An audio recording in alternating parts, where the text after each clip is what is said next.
Earlier today, the Brooklyn Nets took on one of the NBA's best defenses, and yet they had one of their better defensive performances of the year while missing two of their five starters.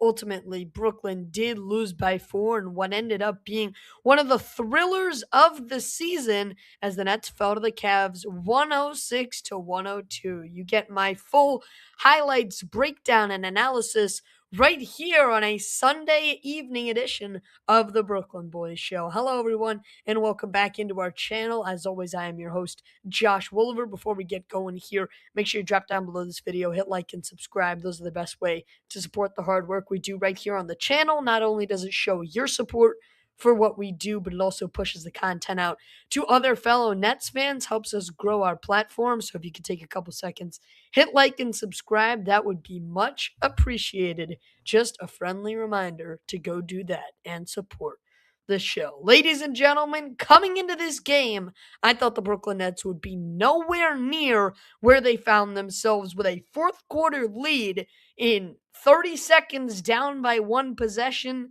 30 seconds left in the game. So there were a lot of ups and downs to this game. But overall, just a couple baseline takeaways immediately right off the rip from this game. This team can stay competitive. And this game I attribute to the coaching staff, to the hard work of the players. And this is really what complete team basketball looks like. There is nobody else besides Jordi Fernandez that I'm going to attribute this game to.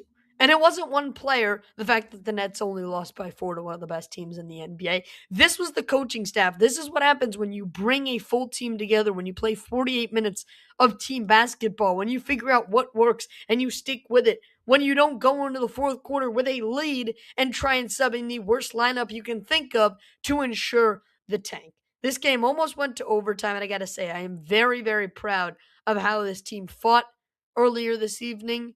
They showed a lot of grit, a lot of grind, and against a very, very good Cavaliers team, they put themselves in a position at the bare minimum to learn from, but they put themselves in a position where they showed and they taught themselves what it means to be in a close game down the stretch, what it means to play a good game, play a hard team all the way down to the wire. From wire to wire, the Nets were competitive. It was never more than what, 10? The lead for Cleveland, they went on a nice 18-7 run in that third quarter. The Nets have been horrible in the third quarter all year long. Cleveland goes on a nice run, but then Brooklyn's able to bounce right back. And that rebound, that toughness, attribute that to the coaching staff. This team is learning. And I think at the end of the day, when it's all said and done, when we wrap up on the 2026 season in 6 weeks, I think that's what we're going to need to look back on. What were the learning experiences that this team can take into next year when they actually want to compete? And I think this game you can take a lot from. And that is why I am very, very pleased with how this Nets team played. So those are just my baseline takeaways. We'll get into every individual performance, what we learned as a team, and so much more.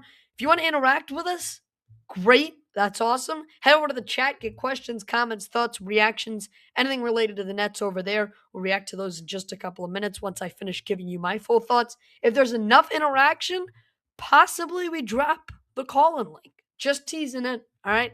Up to you guys. You guys want to react. You guys want to get in on the action. Let me know over in the comment section. Best way to interact with the community. Those are the free ways to do it. If you want to pay to support the channel, that is welcomed as well. Always great. We have super chats available. So if you super chat, you cut me off immediately. You get whatever you want to say right up on the screen immediately. No more waiting. Super chat, super thanks, all those over in the chat, paid way to support the show. So thank you guys so much for your continued support on our road to 600 subscribers. I think we're close. I think we're around 570. So keep interacting with us. Anyways, without further ado, let's get into the full game. And I think where I want to start is how this game ended. Work backwards a little bit. Danny Wolf at the free throw line, down by 1. He had 2 shots, made the first, and then the very, very interesting decision to miss that second free throw. They were talking about this on the post-game show with Frank Isola. Danny Wolf, if you're going to go ahead and miss that free throw, that's fine. I understand where the logic's coming from. They were out of timeout, so they could not advance the ball. They wanted to give themselves the best opportunity. I am not mad about Danny Wolf trying to miss that free throw intentionally. But what has to happen, you got to hit the rim. If you're going to miss the free throw intentionally, at a bare minimum, you have to hit the rim. So a learning experience there from Danny Wolf, certainly. Again, I don't mind the decision. I don't think it's that horrible of an idea. No timeouts left, one possession game.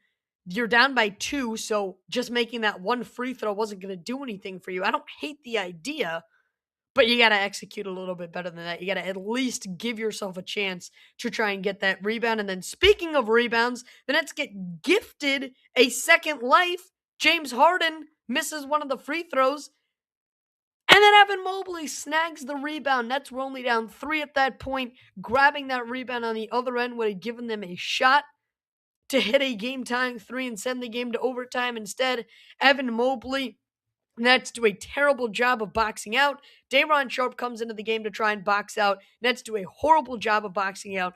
Mobley skies everybody for the rebound. At that point, you basically knew it was over. He hits the first, makes it a 4-point game, and that was all she wrote. Or hits the second, rather. He did miss the first. Hits the second, and that was all she wrote. So, a pretty bad job by the Nets down the stretch. I think a little bit of malpractice. You have to be able to box out better than you did on Mobley. You have to understand in that scenario, Danny Wolf, that it's a must hit. I think what he tried to do, at least is the way I saw it, I think he tried to deke out the Cavs a little bit. He went into his normal shooting motion. He went down and then sort of tried to miss intentionally. I think you're better off not bending down, not changing your angle. You're staring at the rim, you're flat footed, chuck that thing at the rim. Hopefully, you get a deflection, either come right back to you or kick out to one of your teammates that are along the box out blocks there. So, interesting decision from Danny Wolf, but you have to execute a little bit better. Other than that, though, Danny, I don't want to just frown on you. I don't just want to highlight the negatives.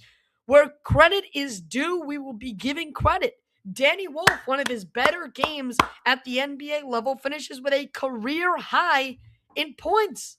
Danny Wolf, my brother, well done. So he has certainly been an interesting thought when it comes to player development this season with the Nets. All of the rookies have had their times, have had their moments. I think Danny Wolf's was sort of right when he burst out onto the scene. In November, he had a couple of those 20-point games and such. 23 points, 9 rebounds, 5 assists, 2 steals, and 70% true shooting percentage, which we talked about yesterday. Takes into account that threes are worth more than twos. But a tremendous performance from Danny Wolf. A rebound shy of a double-double.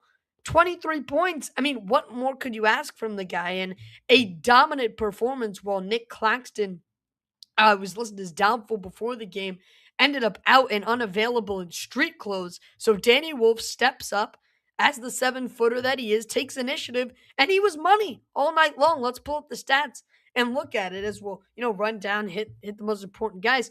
Coming off the bench in 27 minutes, goes 7 of 13 from the field, 3 of 8 from downtown, 6 of 8 from the line. All around Danny Wolf in a pretty awesome performance.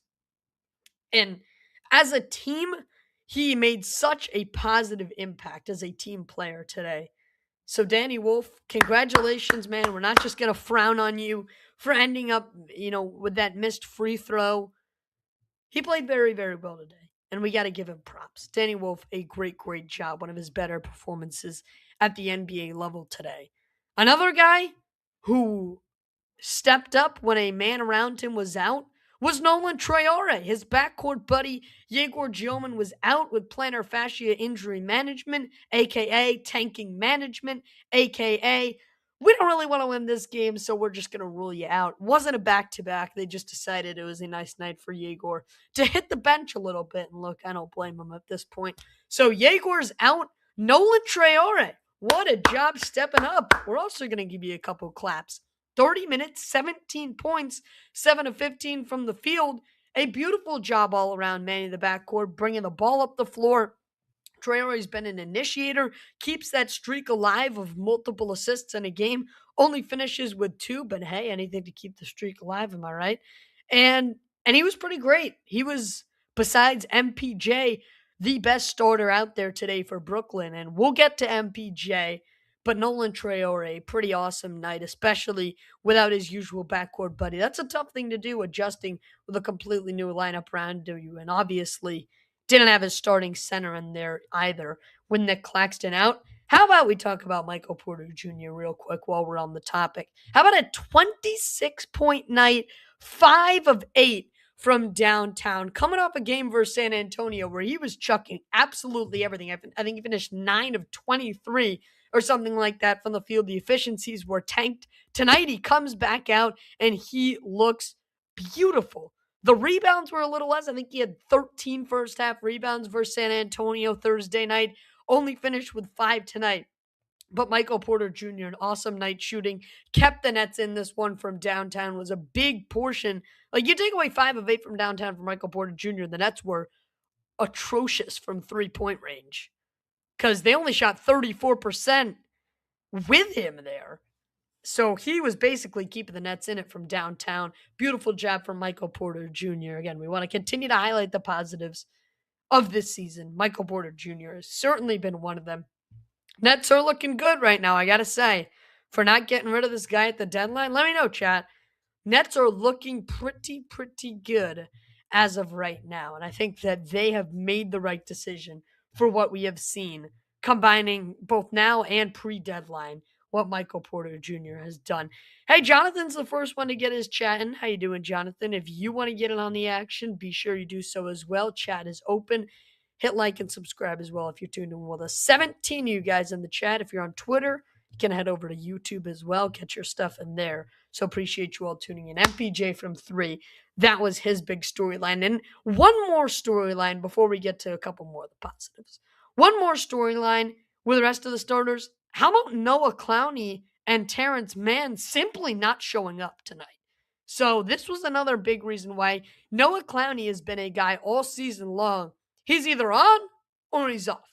He's like a light switch. On, off, on, off. You're never going to see an all right night from Noah Clowney. In this case, it was one of those where he's off. 5 points, 1 rebound, and 1 assist. A bland, a plain night, a negative 13. How about this? In 14 minutes, Terrence Mann finished with a minus 21. Far and away worse than any other net on the court.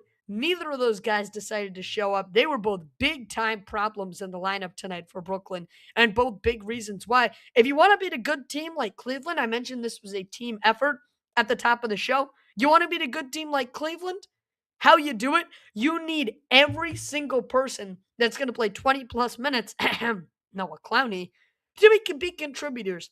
And simply that wasn't the case tonight. Neither of these guys had a role out there, so you hope they show up later on into the season, but it really was not a night. If you were a starter besides Porter, Traore, it really was not your night.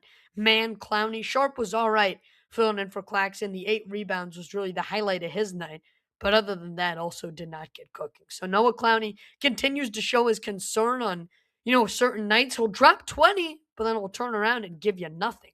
So Noah Clowney really needs to find a happy medium at some point. That continues to be a concern from me. But let's get back to a couple of the positives, because the reserves, the backups really came in clutch today.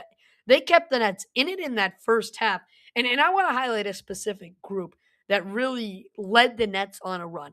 It was the minutes combined of Josh Minott, Grant Nelson, Zaire Williams, and Danny Wolf. Those 4, we mentioned key contributors in the Boston game. We did the Boston reaction. We mentioned in that show, key contributors were guys you would not expect. And the same thing can be said here. Minott, Nelson, Williams, and Wolf, not guys that you would expect on a nightly basis to have this big an impact, and yet they did. Zaire Williams in 33 minutes, you look at the point category, not going to give you much. 5 assists and a plus 17 for Zaire Williams. He led the team in plus minuses. Josh Minott continues to be an energizer for this Brooklyn team. He puts in 5 points in 17 minutes and is all around flying up and down the court. Grant Nelson is just his second NBA game ever. 11 points in 20 minutes, does a great job filling in for Nick Claxton as an extra 7-footer. At this point, you gotta start the talks of converting this guy to a standard contract. I know it's been 2 days in the NBA, but you look at what he's done in the G League, you combine that what you've seen against very, very good teams in his first game. The Celtics and Cavs are nothing to be frowned upon. And I think I'm ready to get the ball rolling on the talks of converting Grant Nelson off of a 10-day contract to a standard NBA contract. Jalen Wilson, we're looking at you at the bottom of the roster, but I'm always open to welcoming more 7-footers onto this team. And it's not going to take away shot opportunities from the fresh, new, young guards that actually need them. So I think Grant Nelson could certainly be a contender, if not now, maybe later down the line, to be converted into a standard NBA contract after that 10-day is up for him. Let me know what you guys think down in the chat. But Grant Nelson, another great game, 11 points, 4 rebounds, 3 blocks. You can't really ask more from the guy. A tremendous, tremendous game from him as well. But also, obviously, Danny Wolf, we mentioned as part of that crew that really contributed when you wouldn't expect it. And just, I think the job between those two, Wolf and Nelson, filling in for Nick Claxton, just gives you a little bit of ease knowing there's some center depth, at least some power forward depth on this team. And Nick Claxton was out. Day'Ron Sharpe had a great game a couple nights ago. Here he was really lackluster. He was below standard. I thought Day'Ron Sharpe would have been a candidate to have a much better game with no Nick Claxton starting in front of him. Ends up getting the start, playing 28 minutes. But again, the 8 rebounds are the big highlight, really not a huge impact on the scoring end. But again, you got to recognize that Day'Ron Sharpe is a two-way player, even though you don't see it in the points column sometimes. He's making plays on both ends of the floor and is a menace. So I think a great job by the three of them combined, specifically Nelson and Wolf, though, filling in for the injured Nick Claxton. And then we mentioned again, Traore filling in for Yegor Gilman. What a job he did with those two. As a team, I was really proud that the Nets finally won in transition. Like it feels like we should call it off. Call off school tomorrow. It's a national holiday. The Nets won in transition, outscored the Cavs 17-12 on fast break points. I know it's not a major disparity. I know you're not looking at groundbreaking, earth-shattering numbers, but it is the steps in the right direction. Versus the Boston game, the Nets had no clue what they were doing. Either end of the floor in transition, but mostly the defense has been the problem all year long. And it's so predictable. It's so predictable, but a good job turning that around today. You know what else is predictable? The third quarter. How the Nets play in the third quarter has become so predictable. And it has to be a point of emphasis for this team to change up. It cannot be a norm that this team comes out of halftime looking horrible. But it is. At this point, it is a norm. Cleveland comes out of the half roaring. Nets had a 6-point lead. All of a sudden, you turn around. Cleveland has, went on a 10-2 run. And all of a sudden, they've got the 5-point lead. The Nets need to figure out how they can play better coming out of the halftime break. Jordy needs to get his guys in order, figure out a way for things to change. Because that is unacceptable, and that can't be instilled in this culture of a lot of young guys. That has to change. That was a big emphasis for me. I was texting with Connor throughout the game. We both agreed that this team really needs to figure out how to clean that up. So maybe that's an off-season thing. Next season, I expect this team to be a lot better. Jordy Fernandez prides himself on great defense. He showed you it today. 106 points, great transition defense. Jordy prides himself in that. Figure out how to pride yourself in building an identity, and especially one coming out of half. So I thought the Nets played extremely well today, but that was something. They still had that bone to pick that this team really does need to clean it up coming out of halftime. And in that third quarter, even when you are playing a great team like the Cavs, who obviously, credit to them, they did make some halftime adjustments, right? They did start to figure things out, go with a more well-rounded attack rather than just, the James Harden automatic, who ended up having a big game. He, Jared Allen, Evan Mobley, all had the big performances for Cleveland to end up winning them that game. And also, Merrill. Merrill had a big performance from three-point range. He kind of got on my nerve at a point. ended up scoring 15 there in that game, but Merrill had a big game as well. He was hitting a lot of threes, contested, not contested. Kind of reminded me of when we saw the Suns earlier in the season at the Barclays, and they shot some ridiculous 60-something% from 3-point range. That's what Merrill reminded me of today. He was in fuego, couldn't miss. Maybe like the Dylan Brooks, the Grayson Allen that we saw versus Phoenix earlier in the year. That's kind of the vibes I got there. But at the end of the day, look, it is very, very hard to complain with the product that the Nets put out there. They got one step closer to the tank. They hold one of the NBA's best offenses to 106 points. And I think when it's all said and done, we're going to look back on this game and we're going to be pleasantly surprised about the finish to this game, even though obviously the Danny Wolf mishaps, but staying competitive in that second half, even when they did have trouble in that third quarter, they responded. And that was another big takeaway from this game, the adversity. I think that's what I was looking for earlier in the show. This team really did show fight. They showed adversity. And now, 1.5 games back of Sacramento for the first pick and a half game back of Indiana for the second best odds. So that's where they stand right now. They're well on the way. You can afford to win a game like that. Let me set the record straight. You can afford to win another game this year. I know, shocking to some Nets fans out here. Win another game. Oh no. Oh no. You can afford to win another game, folks. 1.5 back of the best odds. That's the Kings. Start torn a little bit of a corner after losing all those in a row. But hopefully, just hopefully, this team continues to show the progression.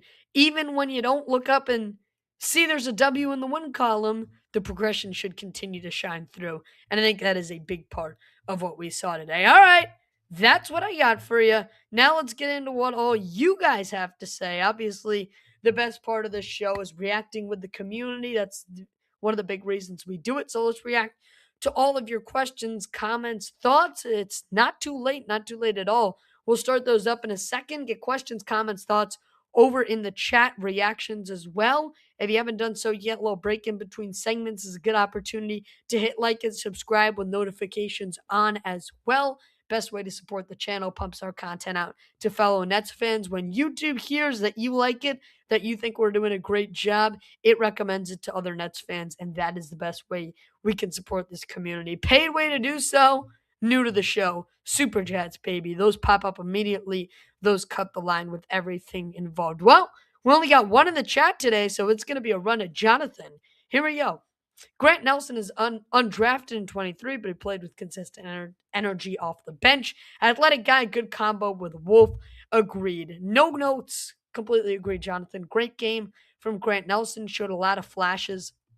And overall positive. Athletic, can get to the rim.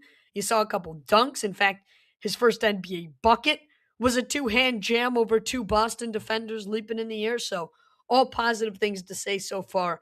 Through only 2 games with Grant Nelson, but when you can make a serious positive impact in 8 quarters, and not even that because he only checked in the 4th against Boston, when you can make a serious impact in your first 5 quarters in the NBA, you know you're doing something right. So shout out Grant Nelson. He is off to a very, very hot start in his early NBA career. Jonathan comes in, says today the bench was very effective.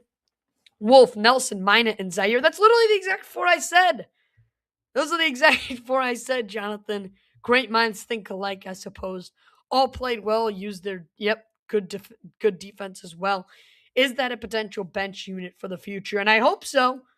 If Nelson doesn't get converted, it's only a bench unit for the next 5 or so games, 4 or so games. So you have to hope that Nelson gets converted at some point. Zaire, a great effort. Finished as a plus 17. And the points category is not going to show you that. Zaire played really, really well, though. And I was pleasantly surprised with how that entire unit played. And here's another thing. Josh Minot for $110,000. Okay, Sean Marks, we see you. That's not going to go under the radar. Josh Minot has been great since coming over to Brooklyn and has been a major plus for this team. So very excited to see where he can grow as well as Grant Nelson. So a couple of low risk, medium reward. I'm not going to say high reward with Josh Minot or high reward with Grant Nelson, but you can certainly get some quality minutes out of these guys. So good on the front office for figuring out to bring them in, and then good on the coaching staff for utilizing them well. A little bit of combo with the two. You love to see it. Jordy and Sean Marks working together. Love it. Nolan Traore had a fadeaway mid-range. Yes, 20 seconds left. Nets were down 5. Traore, he was confident. He brought it all the way up the floor, stopped at the free throw line, turned on his defender, and hit. And his confidence has really, really grown. That's what struck me about Traore. I talked about it in February. He clearly earned the coaching staff's trust. He's been starting recently. Talked about this on last night's show. Go rewatch it if you haven't yet. 20 seconds left. A beautiful shot. Stop, pop, pivot, turn, hit. Nothing but net. And that's the next step in the evolution of Traore, who can elevate his game with an interior game. Amen. Use that speed to his advantage. Beat the entire press up the court. Did a beautiful job. And then hit a clean jumper. No notes. Second time, no notes. Traore, beautiful. Got nothing to tell you, man. That was perfect. Everything. Down to the last minute detail. Those who know, let me know if you got those references. Shout out Nets fans. Hit like and subscribe if you haven't done so yet. We'll go through a couple more. At this point, you guys are taking me the rest of the way. However long you want me to go, you tell me. You let me know. You let me know that through the chat. Keep asking questions. We keep going here at around 8:02 on the East Coast. First day of March, and we already got a new name, folks. Good minds do think alike. Merry Tank March. So we went from Merry Tankmas in December. That was that stretch where the Nets had a ton of uncompetitive teams at the beginning. Then I think it was Tankuary in January. Maybe it was Fankuary in February. Tank March. Not Tankmas, Tank March. Here we go. Tarch, Tank March. I don't know, but it is a very, very key month if you're on the pro tank crowd. Coming up at the end of the month, like these next 3 weeks are going to be tough. Then at the end of the month, you got the Kings twice and the Hornets. And I know the Hornets have been playing some good basketball, so maybe I won't treat them like a team you got to be scared of to spoil up the tank for Brooklyn. But I'll look at it again. Then we got Tank Pro coming up, according to Jonathan. So I guess we have a whole lineup, a slew of terms that we've already lined up. What about May? We need one for the draft lottery, so Lotto May or something like that. Coming up at the end of March, you have some winnable games. You have the Kings, then the Hornets, turn the calendar to April, Hawks, Wizards, Pacers, Bucks twice, and the Raptors. So you got some winnable games in the last 2 weeks of the season, but let's get through these first 4 before we start reminiscing on that. And also, 6 weeks to go in the season. I tweeted this out. It's getting real, man. This season is getting close to over. We talked about this on yesterday's show. And it is going to be sad to see this team go. And it is going to be sad to only have the Summer League over the next 6 months. Oh, I don't even want to start. But hey, at least in Summer League, we should be talking about a top 3 pick coming in to Las Vegas and hopefully really impressing for the Nets. Let's get back to your questions, comments, thoughts. Keep them rolling right here on the show. Danny Wolf is a point center, quote unquote, and today he was a very good off the bench scoring, rebounding, dishing out 5 assists. Will Jordy let Wolf be a 5 more? I hope with this performance, Jordy likes to do that thing where you play well the night before, you sure as hell earn yourself minutes the next night. So, Danny Wolf, Nets go down to Miami for 2 in a row at the Kaseya Center, down to play the Heat. So, if he does, he'll have a tough assignment with Bam Adebayo in the paint. The future net, maybe? Look, I'm not gonna promise you guys anything, but I was lobbying for it. I think that'd be a dream come true. Little Bam Adebayo lobbing it up. Cam Boozer flushing it home. AJ DeBansta flushing it home. Darren Peterson flushing it home with the jam. Nothing better. Oh, chef's kiss. Maybe that's what we'll be talking about 6 months from now. Jordy was asked if Yegor has deferred too much to Nolan at the moment, and did that play a part in his recent slump of over relying on the three? Do you think Nolan and Yegor is the backcourt of the future? Look, I do think that those guys are the backcourt of the future. Maybe, you draft a guard. This year's draft, that obviously changes. But I don't think this is just this part, right? Yegor's been over relying on the three all year long. So you hope that he's able to develop a mid-range. I mean, that's a big goal. Yegor Gioman develops a silky smooth mid-range. You are talking about one of the better point guards in the NBA. His three-point shooting has been ridiculous. He'll only get better there as the seasons go on. Statistics tell you guys get better later in their careers with the three-point shooting. He develops a good mid-range jumper. He develops an ability to get to the rack. All of a sudden, it's a three-level scorer that blows away defenses and people don't know how to guard him. So, Yegor Gioman, I mean, that's my hope. I don't think he's over-relying on Nolan. I think that learning to play with teammates well is not an issue. It's more of an elevation because hopefully, you got to hope these guys are playing together for the foreseeable future. If these guys are the backcourt of the future for the Nets, then they'll be playing with each other a lot. So no need to bash them. No need to get mad at them for relying on each other a lot. I don't think that's bad at all. All right. That's all she wrote for me. I think we can wrap it up there. What a game. Well played to the Cleveland Cavaliers. Well played, man. That was a very, very fun game to watch as a fan. Stressful at the end. Brooklyn ends up losing by 4, 106-102 the final. If you just tuned in, we had a very, very, very fun show. I think one of the better shows of the year, to be honest. Don't tell my past self that. But go rewatch it. Go listen back from the beginning. Great show today. You all are the best. If you're listening right now, made it all the way to the end, I cannot thank you enough. Hit like and subscribe, as that's the best way to support the channel. That's all I got. I'm Josh Wolver for the Brooklyn Boys Show. We appreciate all your support. Keep hitting like and subscribe. Best way to support us. And as always, baby, it will always be, let's go Nets. Stay safe, everybody. See you on the next one.